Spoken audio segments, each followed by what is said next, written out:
ఉప ముఖ్యమంత్రి పవన్ కళ్యాణ్పై అనుచిత వ్యాఖ్యలు చేసిన కేసులో టెక్కల్లో గతంలో విచారణకు హాజరైనటువంటి ఎమ్మెల్సీ దువ్వాడ శ్రీనివాస్ ఈరోజు కొత్తూరులో మరొకసారి నోటీస్ తీసుకొని విచారణకు హాజరైనారు.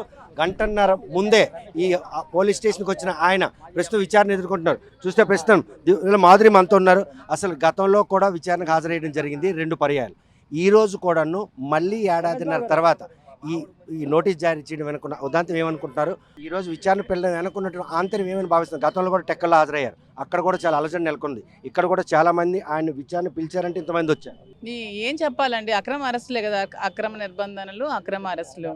ఇంకేమీ జిల్లాలో క్రైమ్స్ లేనట్టు, ఎక్కడ ఏ క్రైమ్స్ జరగనట్టు దువ్వాడ శ్రీనివాస్ గారి మీదే పనిగట్టుకుని కేసులు కడుతూ ఇలా స్టేషన్కి పిలిపిస్తూ ఇలాగా నిర్బంధిస్తున్నారు. 2025 మార్చి 1వ తేదీన వచ్చిన కంప్లైంట్ బేస్ చేసుకొని ఈవేళ జూన్ 22 ఈ రోజు నిన్న నోటీస్ ఇవ్వడం, ఈవేళ పిలవడం, వస్తున్న ప్రతి దగ్గర కూడా తనిఖీలు. ఈ పరిణామాలు ఏమైంది? ఏం లేదు, ఈ మధ్యన రైస్ మిల్లర్స్ మన పెద్దుత్తి ఇన్సిడెంట్ మీద సార్ మాట్లాడారు. 75 కోట్ల దగ్గర కుంభకోణం జరిగిందని. సో నిజాలు మాట్లాడుతుంటే ప్రశ్నిస్తుంటే ఇలా కేసులు పెట్టి నిర్బంధిస్తున్నారు. అంటే నిర్బంధన వెనక ఈరోజు విచారణ అరెస్ట్కి ప్రేరేపితులు కాబడినట్టు అనిపిస్తుంది ఆ నోటీస్. చూడాలి మరి ఇంత సినిమా ఎందుకు చేస్తున్నారు, ఇంతసేపు స్టేషన్లో ఎందుకు ఉంచారు అనేది. ఆల్రెడీ నోటీస్ ఇష్యూ అయిపోయింది దీని మీద, అయినా సరే మళ్ళీ స్టేషన్కి పిలిపించారు. కూడా పవన్ కళ్యాణ్పై అనుచిత వ్యాఖ్యలు చేసినటువంటి విషయంలో 2 పర్యాయాలు టెక్కల పోలీస్ స్టేషన్లో విచారణకు హాజరయ్యారు. అప్పట్లో ఏమని విచారించారని దువ్వాడ మీతో షేర్ చేసుకున్నారు. ఏమని విచారించలేదు, ఎందుకు అడిగారని చెప్పారు. సార్ ప్రూఫ్స్ ఉన్నాయి కాబట్టి మాట్లాడాలని సమాధానం ఇచ్చారు. అప్పట్లో కూడా వైఎస్ జగన్మోహన్ రెడ్డి మీద అనుచిత వ్యాఖ్యలు చేసిన పవన్ మాటలు మదన పడే ఒక వైఎస్ఆర్ కాంగ్రెస్ పార్టీ ఎమ్మెల్యేసీగా ఈ రోజు కూడా సస్పెండ్ అయినా కూడాను ఆ కేసు ఆయన వెంటాడుతున్న పరిణామం కనిపిస్తుంది. అంతే, ఖచ్చితంగా కనిపిస్తుంది. మరి ఇన్ని గంటల పాటు విచారిస్తున్న వెనక్కి ఉన్నటువంటి ఆంతర్యం ఏమైనా అసెస్ చేయగలరా?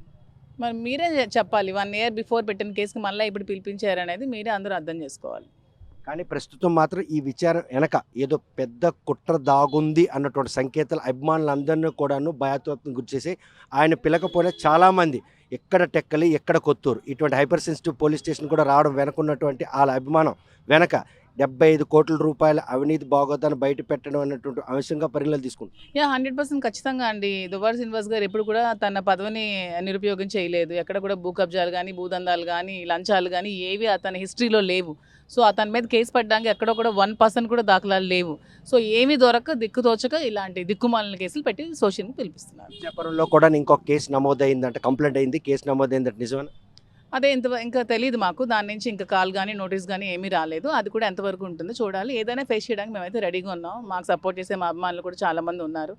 నిజాయితీకి ఎప్పుడు కూడా జనాలు సపోర్ట్ చేస్తారు. సో ఆ విధంగానే శ్రీనివాస్ గారికి అందరూ సపోర్ట్ చేస్తారు. లోపలికి అనుమతించిన దాంట్లో అడ్వకేట్ని ఎవరైనా తెచ్చుకున్నారా? మీతో పాటు ఇంకెవరినైనా అనుమతించారు? లేదు, అడ్వకేట్ ఉన్నారు సార్తో పాటు, అండ్ సార్ బ్రదర్ కూడా లోపల ఉన్నారు.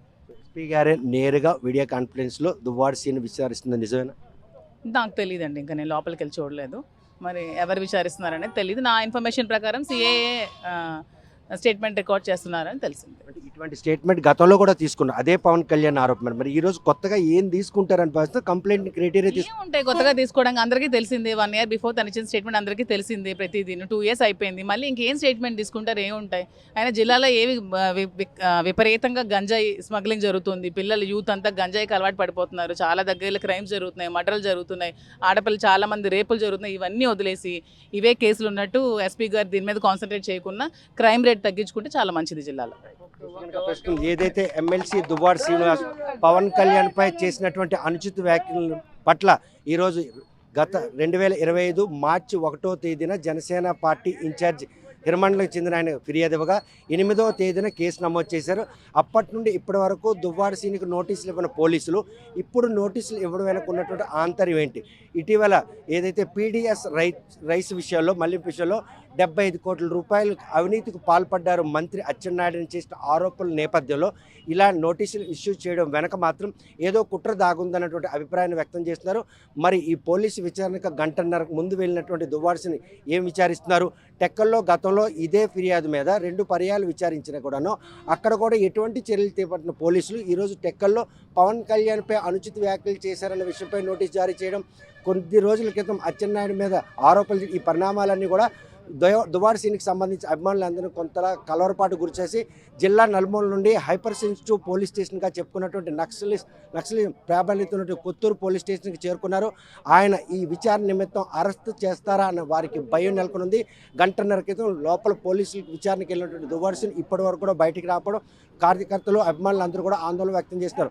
ఈ విషయంలో జిల్లాలో గంజాయి విచ్చలవిడిగా సాగుతుంది, మహిళలపై దాడులు జరుగుతున్నాయి. ఇవన్నీ కూడాను క్రైమ్ క్రైటీరియా తీసుకోకుండా దువ్వాడ సీన్పై నోటీసులు జారీ చేసిన విషయాన్ని విచారణ నిమిత్తం పిలిపించి ఇటువంటి లాండ్ ఆర్డర్ని మిస్యూజ్ చేయడం విషయంలో దివ్యల మాధురి మాత్రం తీవ్రంగా ఖండిస్తున్నారు.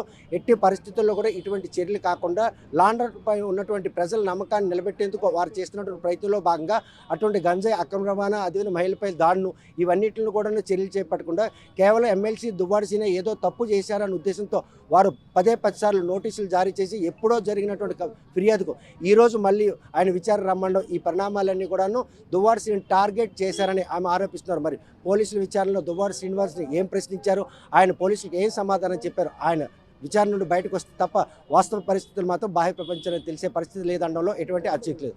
కొత్తూరు పోలీస్ స్టేషన్ నుండి వీడియో జర్నలిస్ట్ రామకృష్ణతో సత్యం, RTV శ్రీకాకుళం.